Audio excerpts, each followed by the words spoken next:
Ethan Blackwood lay motionless beneath the white sheet, his eyes closed, and his left arm tied tightly against his chest. Clara sat beside his bed, unaware that the injured cowboy had awakened minutes earlier. She lowered her head, took his rough hand between both of hers, and whispered a prayer she believed no living soul would ever hear. "Please don't take him from me. I have already lost every place I ever called home. If he opens his eyes, I will leave this ranch and never bring danger to his door again. Just let him live." Ethan's fingers almost moved inside hers. He had heard every word. 7 weeks earlier, Clara Whitmore stood outside the iron gate of Blackwood Ranch, with blood soaking through her worn shoes. She had walked 31 miles beneath the Colorado sun, carrying one small bag and the last pieces of a life someone else had destroyed. The summer of 1881 had burned the mountain valley nearly dry. Dust covered the road. The creek beside the ranch had fallen low, and the cattle gathered beneath the pines searching for shade. Clara had not eaten since the previous morning, yet she kept her back straight as she knocked against the gate. If the owner refused her, she had nowhere else to go. A tall cowboy crossed the yard toward her. His worn hat shaded a hard, sun-browned face. He was broad through the shoulders, with dark hair, a short beard, and the guarded eyes of a man who had learned not to trust happiness. He stopped several feet away. "You walked here?" "Yes, sir." "From where?" "Millhaven." The cowboy's eyes dropped briefly to her ruined shoes. Millhaven was more than 30 miles away, and he knew it. "What do you want?" "Work. I can cook, clean, mend clothes, keep accounts, and care for a garden. I will do anything honest. We aren't hiring." The words struck harder than Clara expected, but she did not lower her head. "I understand. Thank you for hearing me." She turned toward the empty road. She had taken only 3 painful steps when his voice stopped her. "Wait." Clara faced him again. The cowboy studied her torn dress, bleeding feet, and the way she held her bag as if it contained something worth protecting. "What aren't you telling me?" Clara's grip tightened around the handle. "There are people in Millhaven who will call me a thief." "Are you one?" "No." He waited, giving her no easy escape from the question. Clara swallowed. "I worked for the Hargrove family. Their youngest son came to my room one night. He wanted something I would not give him. I shouted until he left. 3 days later, his mother claimed a gold necklace was missing. They said I took it. Did the sheriff investigate?" "The sheriff eats supper at their table every Sunday." The cowboy's jaw tightened. For the first time, she saw something beneath his cold manner. It was not pity. It was anger held under control. "What is your name?" "Clara Whitmore." "Ethan Blackwood." She knew the name. Everyone in that part of Colorado did. Ethan Blackwood owned 1,200 acres and one of the strongest cattle ranches in the county. Men called him fair, but they also said he had become distant after his wife died on a mountain trail 5 years earlier. Ethan opened the gate. "You can stay for 1 week. If you work as hard as you claim, we'll speak again." Clara stared at him, uncertain that she had heard correctly. "You believe me?" "I believe you came 31 miles instead of surrendering to a lie. That tells me enough for today." By noon, the ranch hands smelled hot bean stew and fresh cornbread drifting from the cookhouse. 13 hungry men entered with dust on their clothes and suspicion in their eyes. They left their bowls so clean that Clara hardly needed to wash them. During the following days, she learned the rhythm of Blackwood Ranch. The men rose before sunrise. Thomas Hale, the ranch manager, spoke little but noticed everything. Young Cody Parker talked enough for 3 men. Roy Decker, the oldest ranch hand, watched Clara as if he expected trouble to follow her through the gate. Ethan remained the hardest to understand. He ate every meal she prepared, but rarely praised it. He repaired fences beside his men, rode farther than anyone, and returned after dark with exhaustion carved into his face. Sometimes, Clara caught him standing alone near the dead kitchen garden behind the house. On her 5th evening, Cody finally told her why no one touched it. "Mrs. Blackwood planted that garden," he said quietly. "After she died, Mr. Blackwood let everything in it die too. Before dawn the next morning, Clara carried a bucket to the garden. She removed the dead weeds without disturbing the old rose. Beneath the dry earth, she found several rosemary roots still alive. She did not hear Ethan step onto the porch. "What are you doing?" Clara turned, trying to save what can still grow. His face became unreadable. "If you want me to stop, I will." Ethan looked toward the weak rosemary, then at the empty window above the garden. "She planted those roots the first spring we built this house." Clara rose slowly. "Then they deserve a chance." For several seconds, Ethan said nothing. Clara feared she had crossed a line that could not be repaired. Finally, he walked down the porch steps, took the bucket from her hand, and carried it to the well. Neither of them spoke about that morning again, but something changed between them. Ethan began lingering over his coffee. He asked what seeds she needed. When Clara found an old chestnut mare refusing food, he listened as she explained that the animal was lonely and moved it beside the other horses. By the end of her first week, the garden showed thin lines of green. The mare was eating again, and laughter had returned to the cookhouse. Then a rider arrived from Millhaven. Clara recognized the silver badge before the man stepped down from his horse. She stood frozen at the kitchen window as the deputy handed Ethan a folded paper. The two men spoke in the yard. Ethan read the message once, then slowly looked toward the house. The deputy rested one hand near his pistol. Ethan folded the paper and started toward Clara. Behind him, 3 more riders appeared on the road. The man wearing the silver badge was Deputy Walter Briggs, a thick-necked officer Clara had seen many times outside the Hargrove home. The rider beside him was Silas Hargrove, the man who had entered her bedroom and destroyed her name when she refused him. Silas looked through the kitchen window and smiled. Clara stepped back so quickly that her hip struck the table. Ethan entered through the rear door holding the folded paper.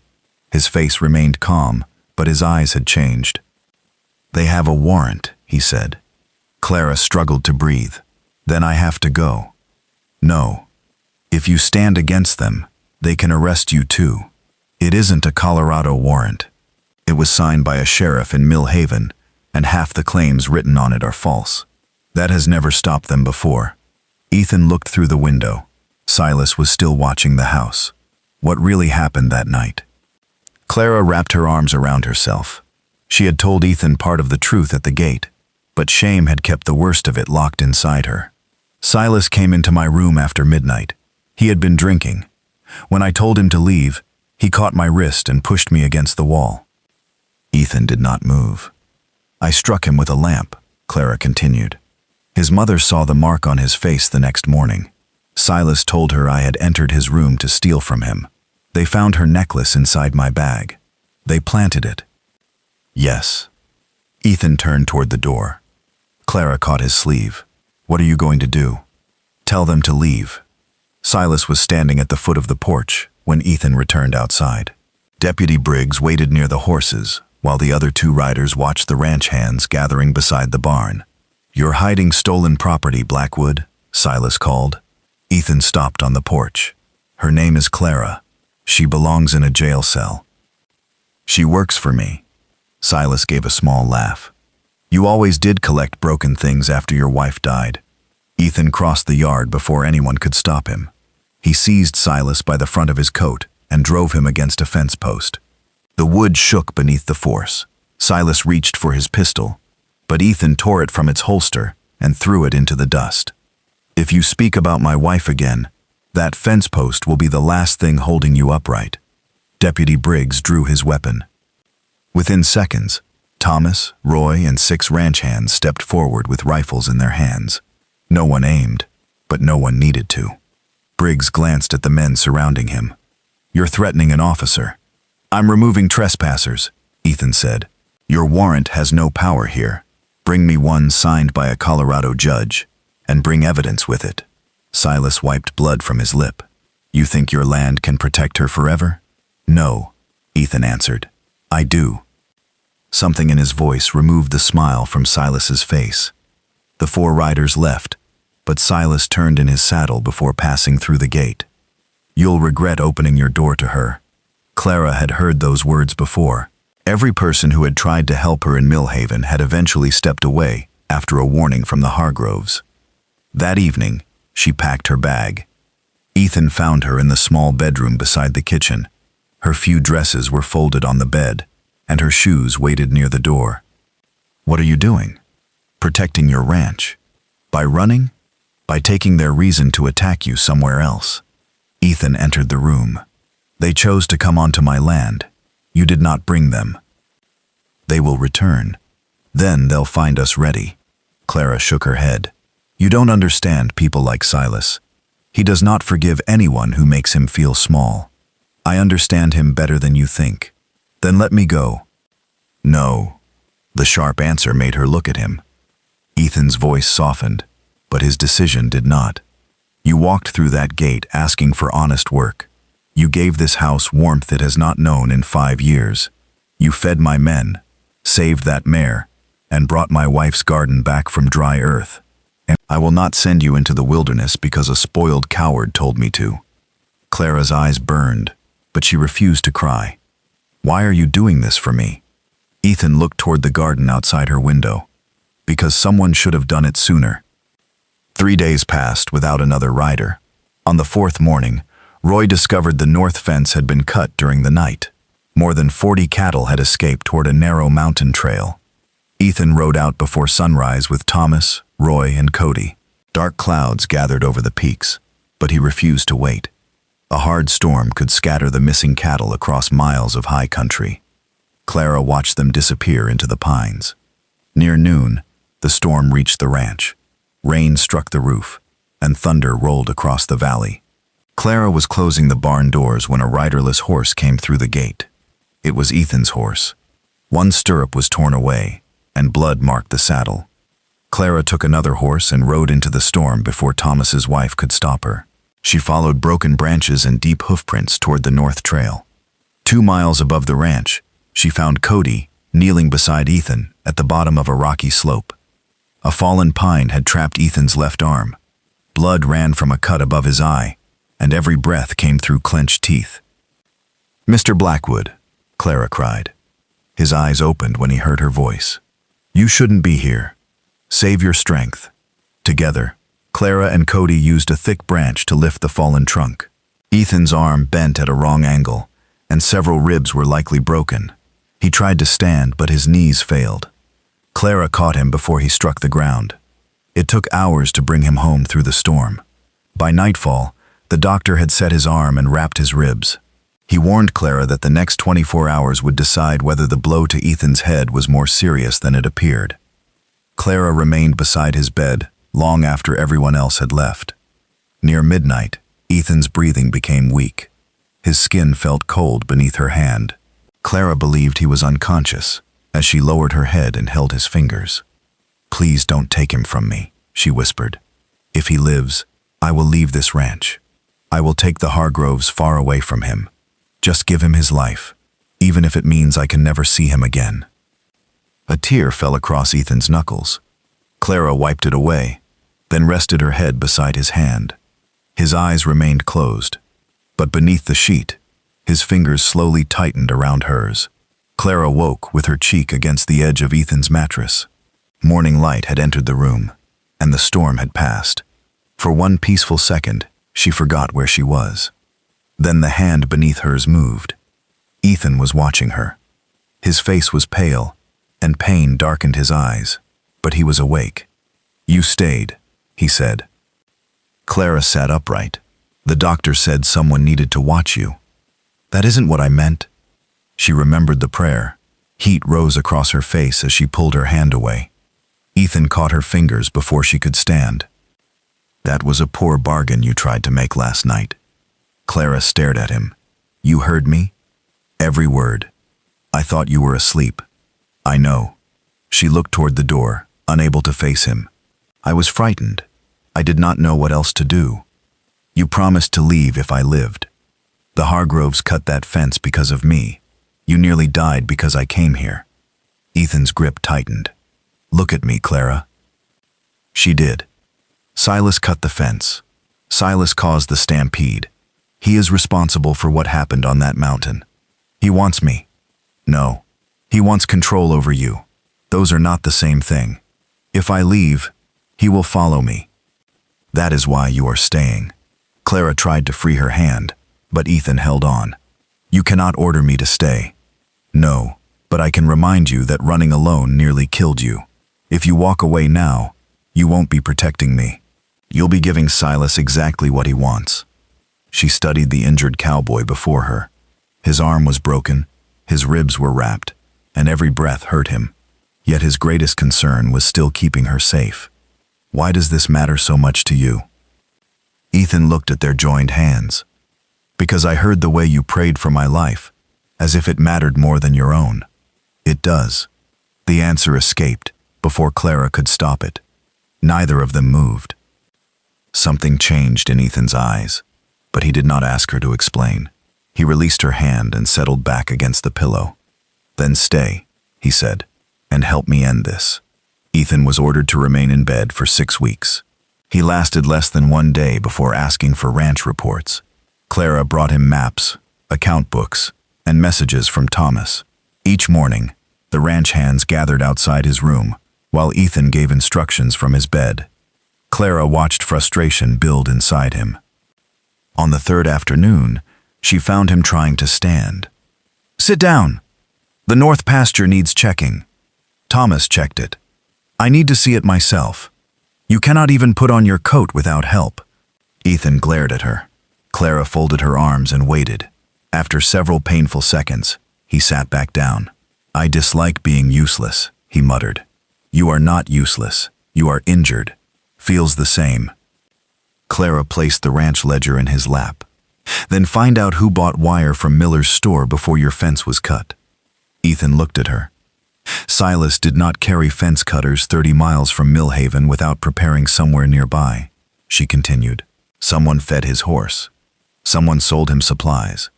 People like him believe working men are invisible. That makes them careless." A faint smile touched Ethan's mouth. "You should have been a lawyer. I would rather do honest work." Thomas visited every store within 20 miles. 2 days later, he returned with a receipt from Miller's Mercantile. Silas Hargrove had purchased wire cutters, lamp oil, and food on the evening before the fence was destroyed. It was not enough to prove everything, but it was a beginning. Ethan sent the receipt and Clara's written account to Arthur Graves, an attorney in Denver he had trusted for years. Graves answered quickly. He would challenge the Millhaven warrant, but Clara needed witnesses. "I have none," she said after reading the letter. Someone must have seen what happened. The servants were afraid. The Hargroves own their homes and control their wages. Ethan studied her from the chair beside the window. "Fear can keep a person quiet for years," he said. "It cannot always keep them quiet forever." The following Sunday, Clara went to church with Thomas and Margaret Hale. It was her first time in town since the deputy's visit. Whispers followed her through the small wooden building. Several women turned their faces away. A man near the aisle stared at Clara as if he had already judged her guilty. Clara kept walking. After the service, a woman in a faded green dress followed her behind the church. She was around 30, with tired eyes and a scar near her left temple. "You worked for the Hargroves," the woman said. Clara stopped. "Who are you?" "Mary Sutton. I worked in their kitchen 3 years before you arrived." Clara remembered the name. Mrs. Hargrove once claimed Mary had abandoned her position without warning. "Why are you speaking to me?" Mary glanced toward the church door. "Silas came into my room too." Clara's breath caught. "I did not fight him," Mary continued. "I was afraid they would accuse me of stealing. They did it to another girl before me." "How many?" "At least 4 that I know." Clara felt the ground shift beneath her. "Will you tell a judge?" Fear filled Mary's eyes. "If Silas knows where I am, he will come for me." He already came for me. Staying silent did not stop him. Mary looked down at her hands. After a long moment, she gave Clara an address in Denver. "Write to me. I need time." When Clara returned to the ranch, Ethan was waiting on the porch. He had disobeyed the doctor again and walked outside with his arm still tied against him. Clara told him everything. For the first time since his injury, hope appeared in his face. "We have him," he said. "Not yet. Mary may change her mind. Then we give her a reason not to." Before Clara could answer, a rifle shot cracked across the pasture. The front window shattered behind them.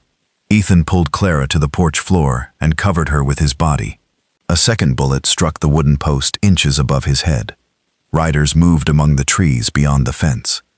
Then a burning bottle flew through the air and crashed against the barn doors. Flames climbed the barn doors before the broken glass stopped moving. "Stay down," Ethan ordered. Clara pushed against him. "The horses are inside. Thomas will get them." Another shot struck the porch roof. Ethan reached for the rifle kept beside the front door, but pain cut through his ribs when he moved. Clara saw his face tighten. "You cannot fight like this. I can still pull a trigger." Roy and Cody opened the rear barn door, while Thomas formed a line of ranch hands between the well and the fire.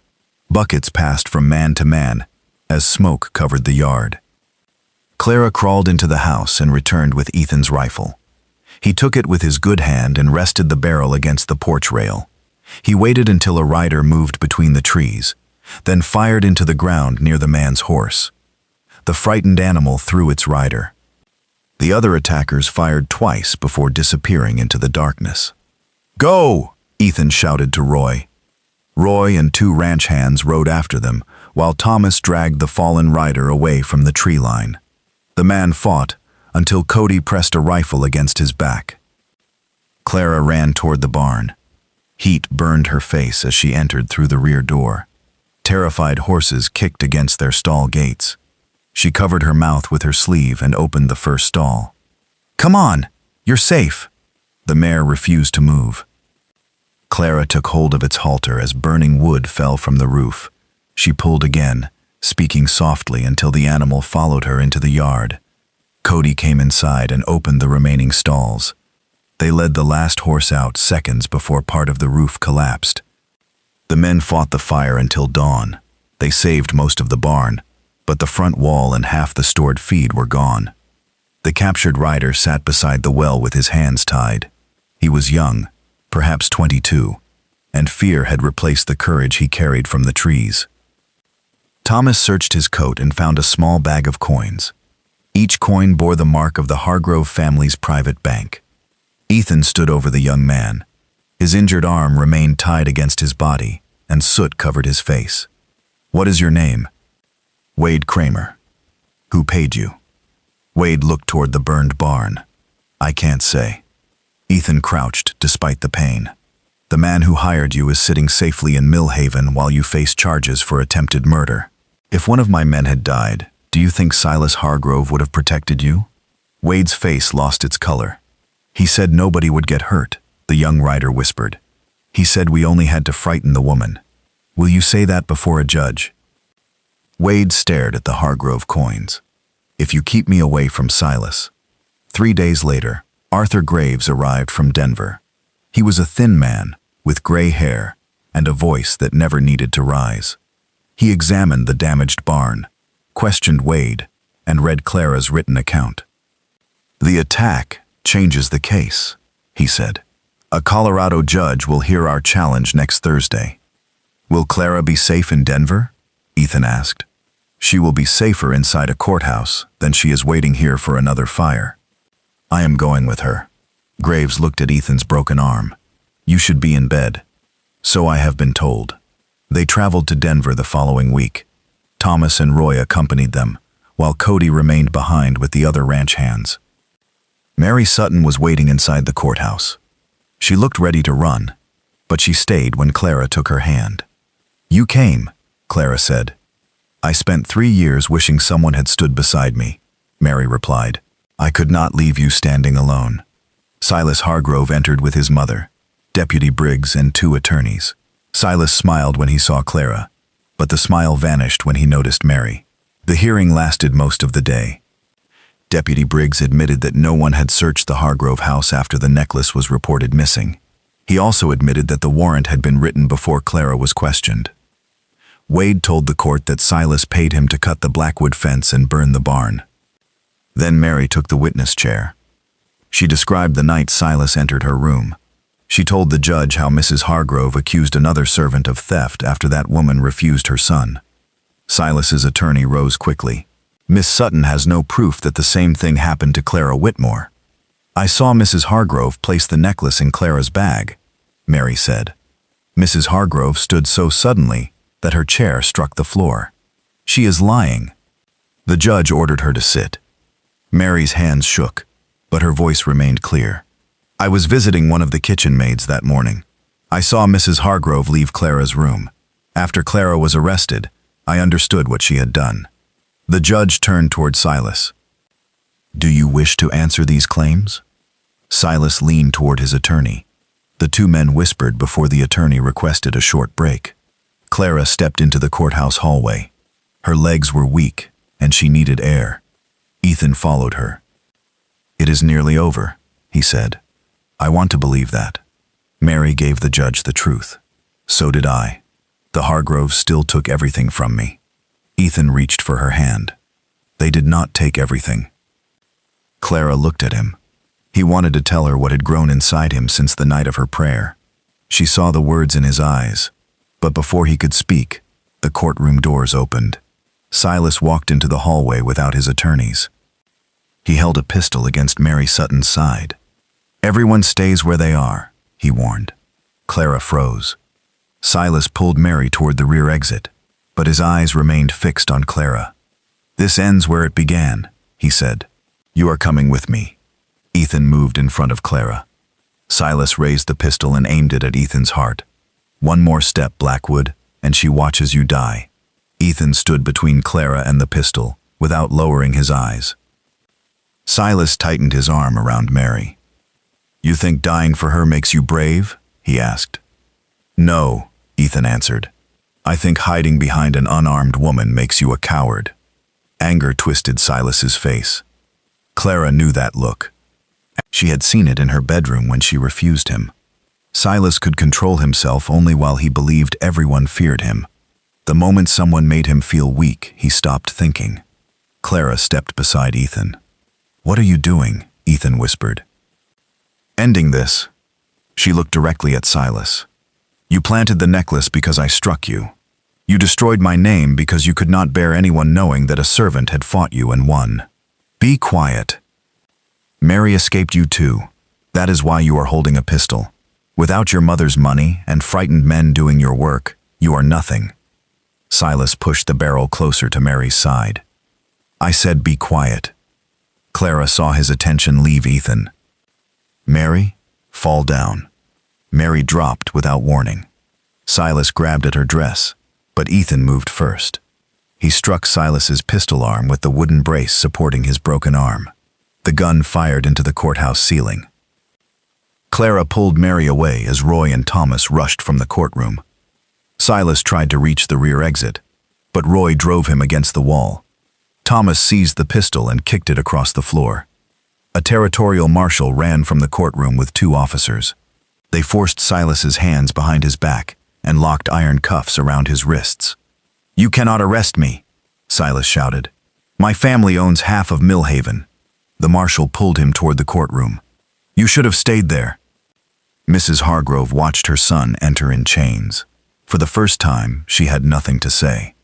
The judge resumed the hearing once Mary had been examined by a doctor. She was shaken but unharmed. Judge Samuel Warren looked down at the papers before him. The warrant against Clara Whitmore was built on statements that were never tested, evidence that was never examined, and the influence of a family that believed its position stood above the law. Clara held Ethan's hand beneath the table. The warrant is dismissed, the judge continued. This court also orders an investigation into Silas Hargrove, his mother, Deputy Walter Briggs, and every officer involved in creating these false charges. Clara heard the words, but she could not move. Dismissed. For weeks, she had dreamed of that moment. She expected relief to strike like lightning. Instead, it came slowly, like warmth returning to frozen hands. She was free. Outside the courthouse, Mary stood beside Clara, beneath the afternoon sun. What will you do now? Clara asked. I don't know. Come to Blackwood Ranch. There is an empty room near the cookhouse. You can stay until you decide what you want. Mary looked at Ethan. He nodded. The room is yours if you want it. Tears filled Mary's eyes, but she smiled. I would like that. The journey home took 2 days. When their wagon passed through the iron gate, every ranch hand was waiting in the yard. Cody ran forward before the horses stopped. Did you win? Roy climbed down from the wagon. We won. The men cheered so loudly that cattle lifted their heads across the pasture. Cody hugged Clara, remembered himself, and stepped back with a red face. Thomas looked toward the damaged barn. We started repairs while you were gone. Ethan studied the new boards and stacked lumber. I can see that. You are still not helping, Clara warned. The men laughed. Ethan gave her a tired look, but he did not argue. That evening, Clara found him in the garden. New rosemary covered the roots she had saved, and small tomatoes hung from the vines. Ethan stood where his wife's old garden had once been left to die. The doctor said you should rest, Clara said. The doctor is in Denver. I can send Cody after him. Ethan almost smiled. Clara stood beside him. For a while, they watched the sunset touch the Colorado mountains. I heard more than your prayer that night, Ethan said. She looked at him. I heard what you were willing to give up for me. You offered to walk back into danger if it meant I would live. I was afraid of losing you. So was I. Clara's breath caught. Ethan looked toward the house before continuing. After Rebecca died, I kept the ranch alive because work was easier than living. I stopped asking what any of it was for.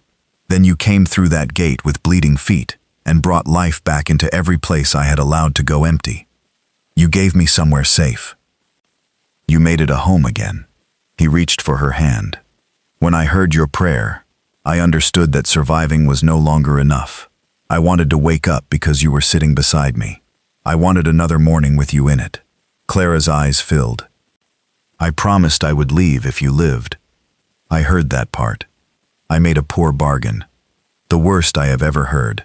She laughed through her tears. Ethan removed a small gold ring from his pocket. It was simple and worn with age.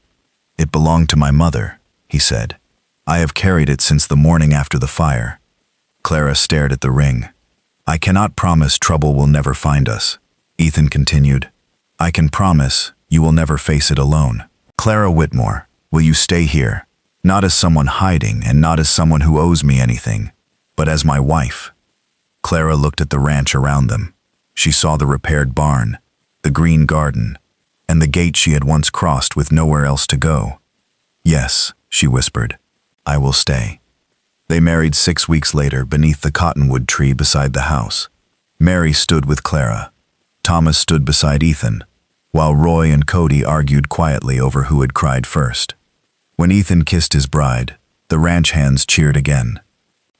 Years later, travelers knew Blackwood Ranch as a place where people in trouble could find honest work and a safe bed. Mary remained there and helped Clara welcome every frightened woman who arrived carrying one bag and a story no one else believed. Ethan never told anyone about the prayer Clara whispered beside his bed. It belonged only to them. But on quiet nights, when they sat together on the porch, he would take her hand and remind her that she had prayed for his life, and Clara would remind him that he had given her one.